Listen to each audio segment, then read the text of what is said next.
परळीतील व्यापारी महादेव मुंडे यांच्या हत्येला 21 महिने उलटूनही अद्यापही या प्रकरणातील कुठलाही आरोपी पोलिसांनी ताब्यात घेतलेला नाही आहे।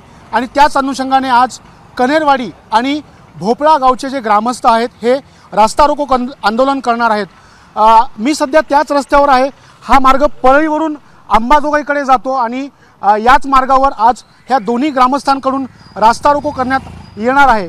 काही दिवसापूर्वीच महादेव मुंडे यांच्या पत्नी ज्ञानेश्वरी मुंडे यांनी पोलीस अधीक्षक कार्यालयासमोर 2 वेळेला आत्महत्येचा प्रयत्न केला होता आणि त्यानंतर स्वतः मुख्यमंत्र्यांनी देखील या प्रकरणात आश्वासन दिले होते की या प्रकरणातील कुठल्याही आरोपीला मी सोडणार नाही। मात्र त्या आश्वासनानंतरही 5 दिवस उलटून गेलेत।